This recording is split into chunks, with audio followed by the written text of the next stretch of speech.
Welcome back to another case study episode where we take an example of one of our athletes, we take their improvement, and we show you exactly how they did it so that you can learn and hopefully take some lessons to apply to your own training and racing and get similar improvements. Today's case study is an epic one. Our athlete wiped off over an hour between 70.3 races on the same course, same race, 1 year apart.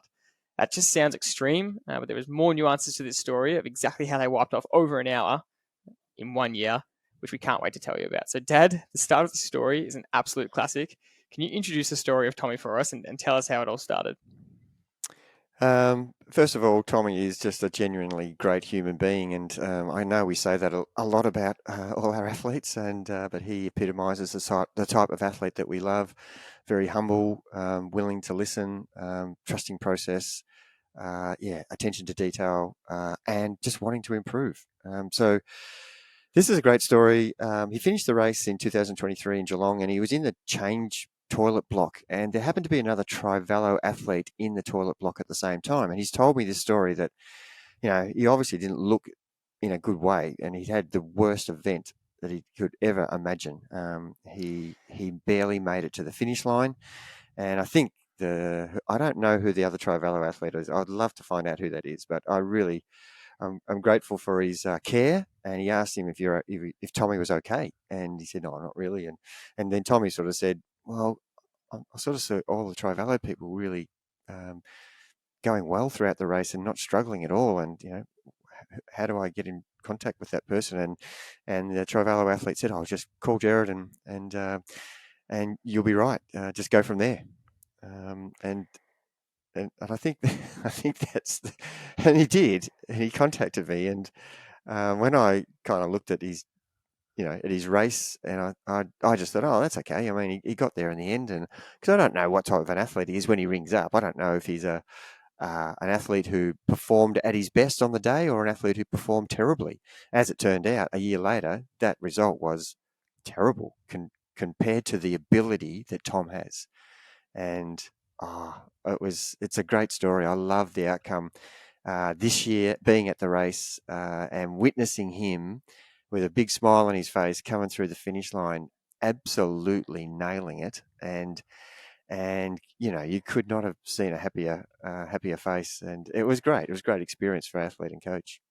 Yeah, I love that from the Trivelo athlete, and I think he described it as himself as saying he was just a distraught human being in the toilet block, and he just said, "I've just never been so exhausted." And there's a clear difference when you're in that zone at the end of a race, and you see other athletes coming past. Not necessarily it's about their speed, but it's about the way they're carrying themselves, and that's what we really pride our athletes on: is finishing the race feeling really strong, and such a great feeling. And so glad he took action on it straight away. And so we want to right now just compare the races, compare the results, and then we'll break down how he achieved that and what happened in that year and really what we did with him. So the Geelong race last year, 6 hours and 5 minutes is what he did for the 70.3. It's not about placings, but for context and relativity, he came 90th in his age group out of 105. He swam 41 minutes, he rode 3 hours, 11 minutes, and he ran 2 hours. And that run is a really key piece of data to look at, and we'll explain why in a second, because his run ability was far better than a 2 hour half marathon runner. And so to run that shows how underprepared he was. Compare that to this year, he came 39th out of 95. So he's gone from 90th to 39th. Different field, obviously, but relative, it's nice to note.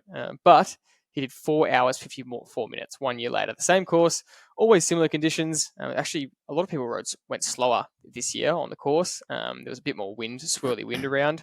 We found a lot of people were just fractionally off their speed. So 1 hour, 10-minute improvement. So we break it down. The swim, 33 minutes. That's a 7-minute improvement. The ride, 2 hours, 37. That's a 34-minute improvement on the bike. And he ran 1 hour, 35. So a 25-minute improvement on the run. And as you said, the biggest factor and the biggest improvement was he was not distraught in the toilet block afterwards. I saw him after the race, and he was the most bubbly, happy, energetic person out of almost the whole Trivelo group. His smile was as big as I've ever seen after a race, and he kept shaking his head, and he was just so happy. And I think he said thank you to me a bunch of times. I said, well, it's a Trivelo system, and it was Dad coaching you, not me. But could not wipe the smile off his face. And the way he came home strong was probably the key part of that to that enjoyable experience. Yeah, and look, he didn't have everything going his way in between that whole year. and that's one of the things we want to dive into in this case study, because people think, oh yeah, if you just stay consistent, which is true, you will automatically improve. But this is ridiculous. This is an hour, 10-minute improvement.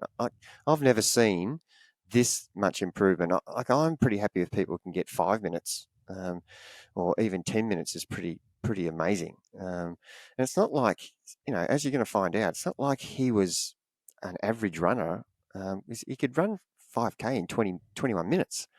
That that's in the top percentage of runners. And if anybody can run 5 minute K pace for 5K, they're doing pretty well. That's a 25-minute 5K run, and his ability was a 21-minute when he first joined us. So to run 2 hours in a half marathon when you're capable of running a 21-minute 5K, that doesn't add up to me. And so that's what we want to talk about in this case study.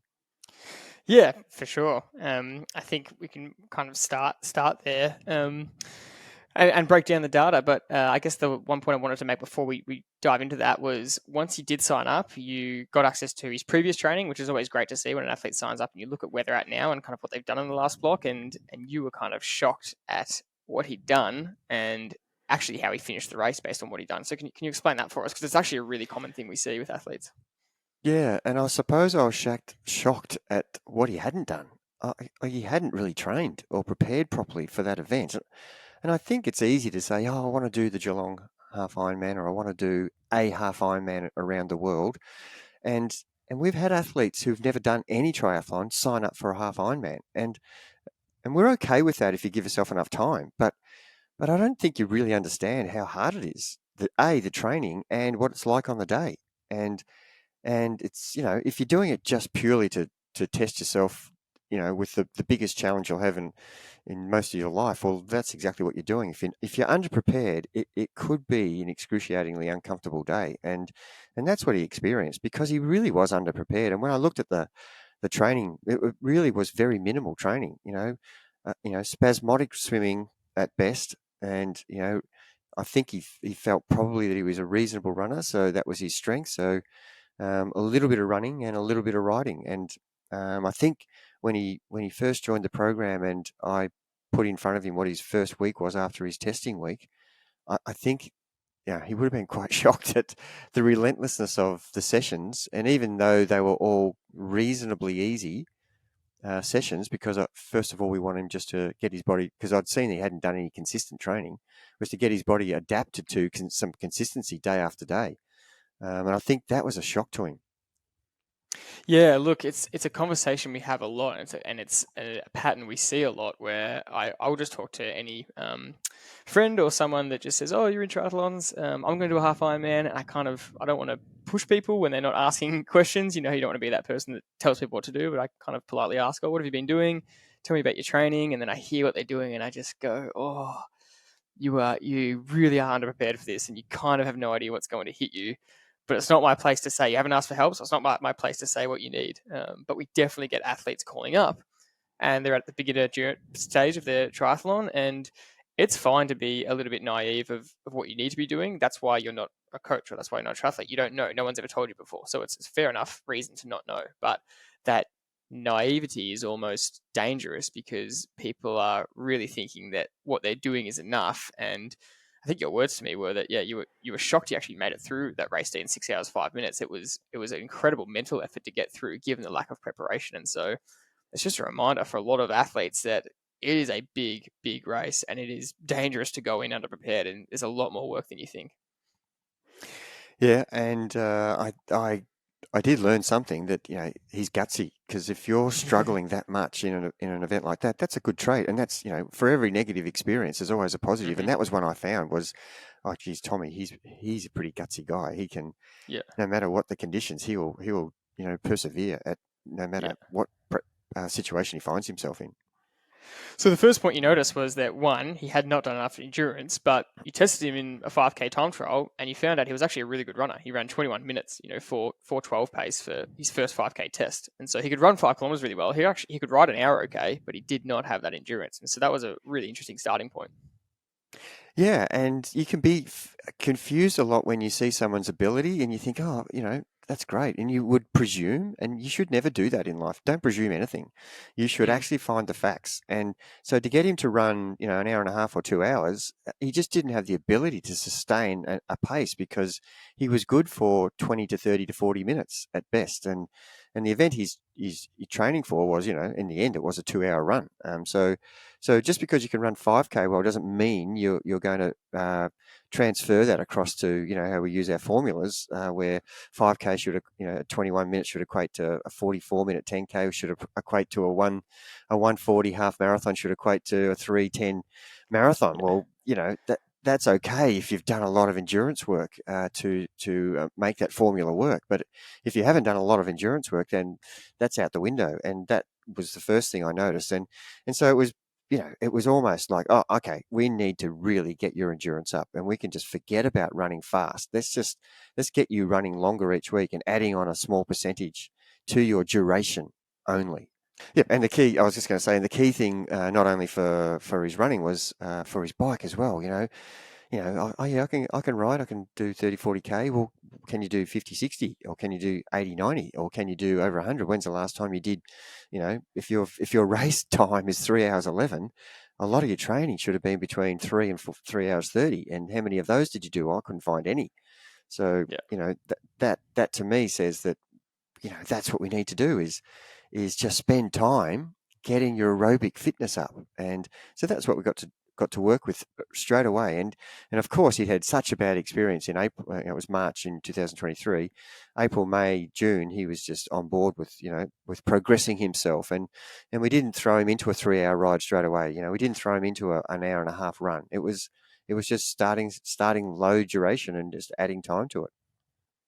Yeah, and I love that you know, off the top of your head, you can just kind of look at an athlete's data, and what you just said then was super accurate. You straight away go, okay, 21-minute 5K runner, in your head, you quickly do some math and go, he's about a 140 half marathon runner. He should be, fresh. And if we use our actual equations, and we would get quite specific with that, but off the top of your head, that's accurate. And then, potentially a 3 hour, 3:30 to 3:40 marathon. But as you said before, something definitely doesn't add up. So I want to keep going through. We've done the racing data. I want to keep going through the training data in terms of the improvements in how much he improved, and then we're going to talk about even more specificity in terms of. So we've spoken about the main factor at the start was the endurance. He had to get his endurance up. That was the first thing to do. But then we're going to go through some specifics about how his training unfolded. So the swim, starting with the swim, his first 1 kilometer time trial with us was 24 minutes at 2:28 pace. A year later, just before Geelong, he did another 1K swim. He did it 18:11, so that's a 6-minute improvement at 1:49 pace. So 2:28 pace to 1:49, that's whopping.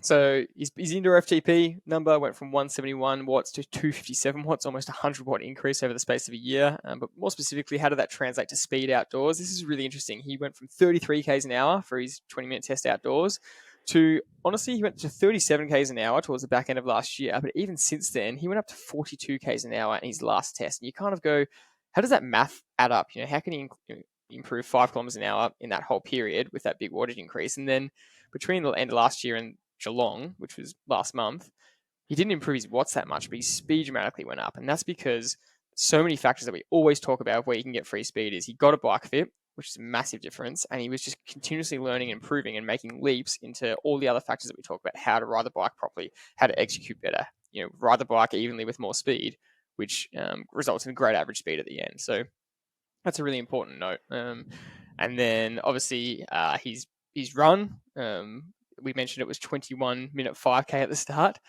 Already a good runner. You'd think maybe not that much to improve. From April to December last year, he did another 5K time trial and he got down to 17:59. So 3 and a bit minute improvement. He got down from 4:12 pace to 3:35 pace. So honestly, great improvements all around. Can you talk about the main theme of training that you kind of saw in terms of a pattern with Tommy and why this is very impressive for anyone to aspire to that's a typical age group athlete? We always say similar things in the case study, and Tommy epitomised exactly what our theory is. If you just keep fronting up each day and ticking off the training sessions and not making a hero session out of every day, and just doing stay in your lane session type of training, and we don't mean in your swimming pool lane or on the road. We mean stay in your ranges and concentrate on the key factors.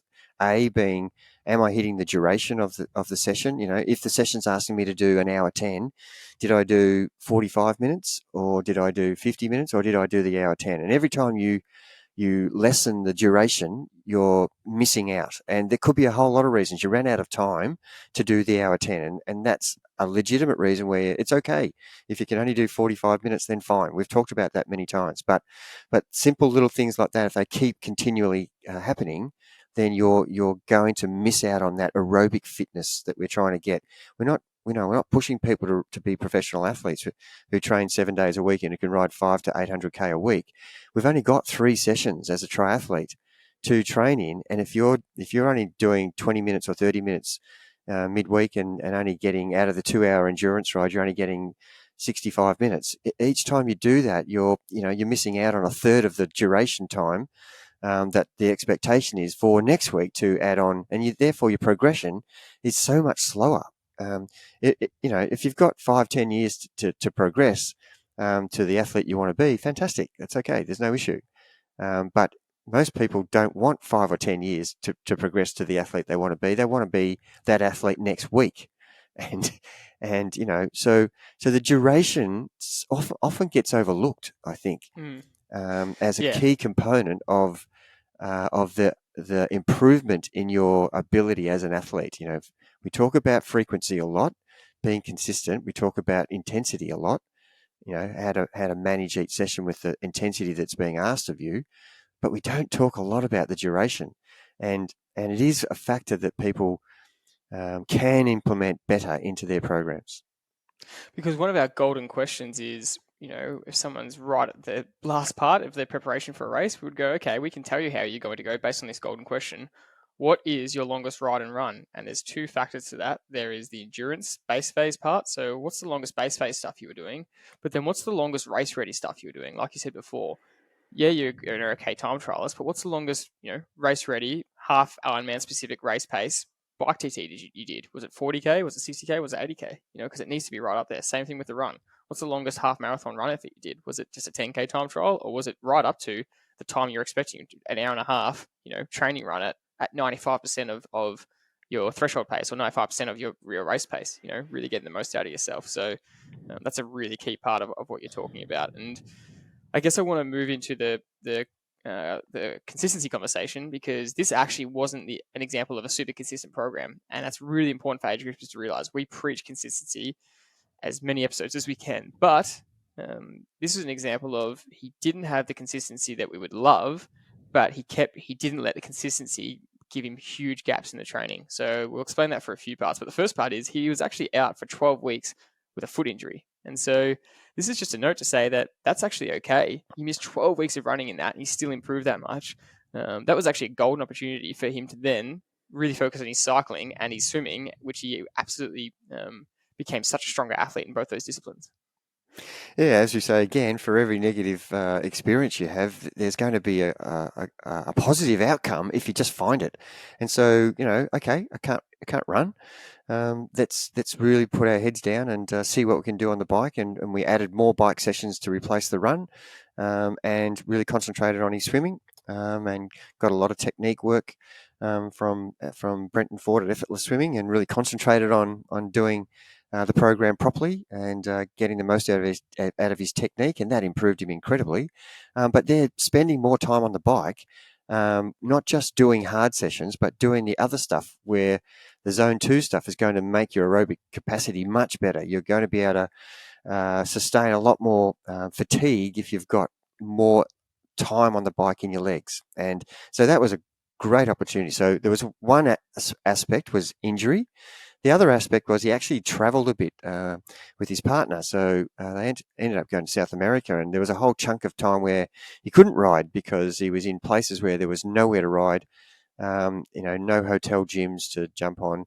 And he had to make the most of trying to be consistent with whatever he could do on any given day, whether it was a hike or go for a run or found somewhere to swim, or he actually found a gym bike at a hotel. So in that period, he still had that mantra of, I need to stay consistent in doing something. And so, he came back from that holiday, and we retested him again, and he'd done such a great job when he was away of maintaining some activity, that he wasn't that far behind Hmm. his testing numbers when we tested him that very first week when he came back. So that was an example of making the most out of, not a really ideal situation when he's his goal is to be a better athlete for the next 70.3, but he's still got to live his life. And part of it was having a great holiday. And I just want to make that clear that you can still do what you want to do and not be a hermit to training and still get the best out of yourself as long as you plan well for your holiday and do some research, find areas. I'm having discussions right now with people who are going on vacation and I'm saying, yeah, no worries, you have a great holiday, but here's what you can do. And somebody found a pool that was 15 meters long, and here they are, Yeah. just doing laps of that. That's great, great. It's terrible to do that week in, week out, but as a one or two off, it's okay. At least you're doing Mhm. something. Yeah, the theme for me really is, what's the saying? Don't throw the baby out with the bathwater. And it's really, we get caught up in this. We want to have a consistent block of training, and then, we have a bad week. So often we hear, "Oh, I just want to start fresh again on Monday," and don't turn a bad, Monday, Tuesday, Wednesday into a bad week. If you have that bad Monday, Tuesday, Wednesday, you can still do enough Thursday, Friday, Saturday, Sunday before Monday to get yourself back on track, and that is actually consistency on a different level. And even more so, okay, you have a bad Monday, don't make it a bad Tuesday. You have a bad morning, don't have to make it a bad session that afternoon. There's nothing stopping you from, in the first 10 minutes of a session it's not good, but you can still turn things around for the rest of the session. So you can get more and more micro on that and still find more consistency. And so the consistency isn't black and white. It's not, you are consistent or not. It's not that linear. It's a binary, I should say. It's really about showing up in ways that you can just find a way to get through it and do whatever you can. And that's an example of what Tommy did. Is exactly what you're just saying. Then it's not ideal, but he had a few months of really good training, but then bang, got stuck with an injury for 12 weeks. There goes the running. But he was able to find positives in that and work on swimming and biking. Those holidays, bang, another factor that kind of took his training out a little bit. But instead of just going completely AWOL and just not training at all, he was able to keep up enough that when he came back to training, he wasn't starting from so far back, which we talk about a lot. He's still starting at a level where he had been consistent enough that he could keep seeing that improvement. And over the course of a year, it becomes a linear improvement. But to get there, it was that staircase example or that weird wonky line example where there's some parts of consistency and some parts not. So a long-winded way from me to actually explain that, but it's really important, I feel like, for people to understand. Yeah, and look, I agree totally, but I want to yell out and scream out, stop trying to be perfect Mm. because it's impossible. We can't. We just can't. So be okay with having things crop up. And as you said so well there, you just got to. It's one day, and don't make it don't make the next 6 days out of that week the problem. The one day was the problem. Let's fix up Yeah. the next 6 days, and that's how you fix perfection. So the last point is that it wasn't just about the fitness. Once he was getting fitter and getting the right training under his belt, it's then learning how to execute all the disciplines. And focusing on the bike, he was quite fit, but he had to learn how to ride the bike properly and learn how to ride in the correct power zones and learn the skills of time trialing and when to put the power down. And as you always say, learn how to ride the hills better, learn how to ride the wind better. You're looking at his data and saying, you've got to stay out of these danger zones with power and learning where to measure your effort. And that is the difference between riding 33 k's an hour and riding 42 k's an hour. Yeah, for a person who's showing a level of fitness out of 10, you could be at 7, and you go and ride the way you normally do with that same level of fitness out of 10, and then go and ride the way we want you to ride, and for the same fitness level, you could be 4 k's an hour faster over 60k or 90k or whatever the distance is. And it's just understanding how to stay in your power ranges. And if you haven't actually got an FTP and don't know what your power ranges are, that's going to make it difficult. But once you've established all that information, then actually practicing that, I can't imagine how many times we've said this sentence. Practice staying in your power ranges is a skill, and it takes a lot of work. And that's the key to the safe for all age group athletes is just stay at your ability, and you will actually ride faster. If you've had a graph that shows zone 1 up to zone 6 with all equal time in each zone, that will be a slow way to ride. If you have a graph that shows zone 1 to 6 with nothing in zone 1, nothing in zone 6, and a whole lot in zone 3 or 4, depending on the event you're doing, then that's going to give you, for the same fitness level, a better outcome. So spending time getting him fit, then spending time learning how to ride and to run and to swim in the areas that your current level of fitness is at, and that's getting practiced at that, and that takes time.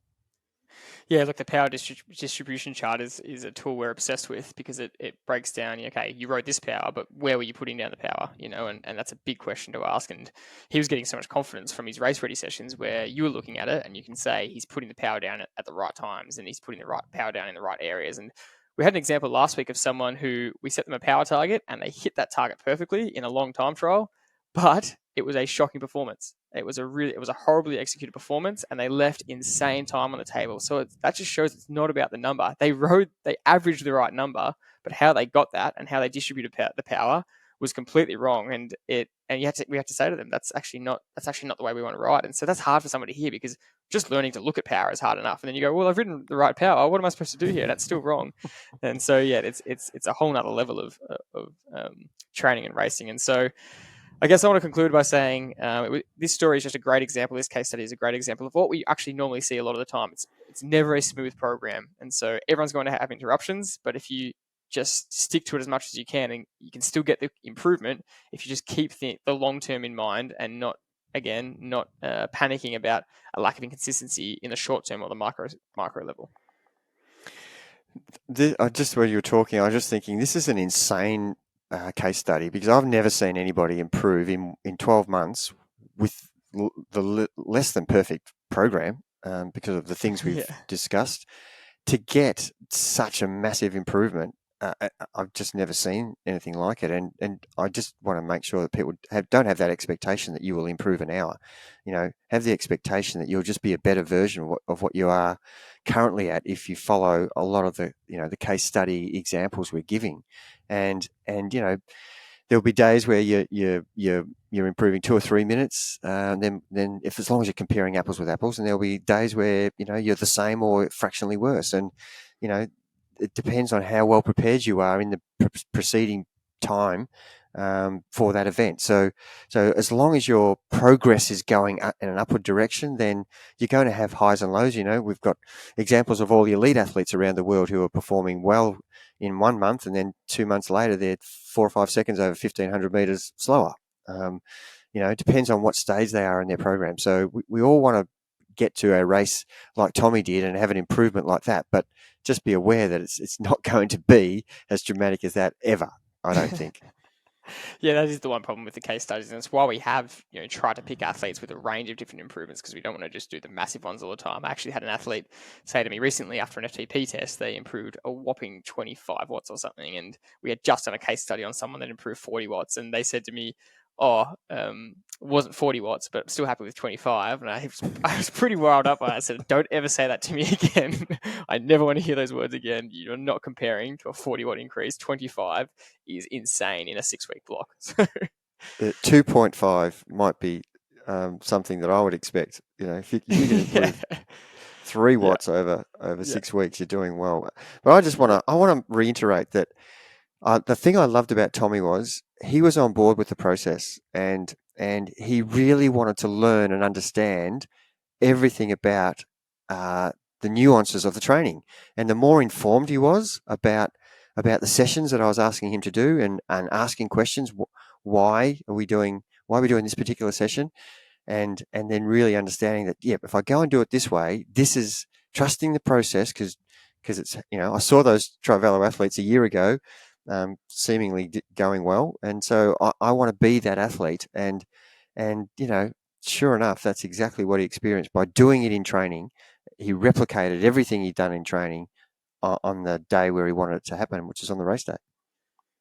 Yeah, and I think one of the final lessons I want to mention is for any beginner athletes out there, don't underestimate the event, don't disrespect it, be prepared for what the requirements are for the event. You don't want that experience that Tommy had the first time around. So that's it for another case study. Thanks always as listening. If you want to get improvements like Tommy or any of our case studies, you can go to our website, trivelocoaching.com.au. You can apply for our coaching there, and we have a 8-week guarantee where if you don't improve your time trials, your tests, or your FTP in the first 8 weeks, and the coaching is on us. So it's a pretty sure guaranteed way to make sure that you can get improvements in your training and racing. there's an asterisk there, George, that it's not 40 watts. It's improvement. Yeah, absolutely. That's it from us. Thanks as always for listening, and we'll see you on the next episode.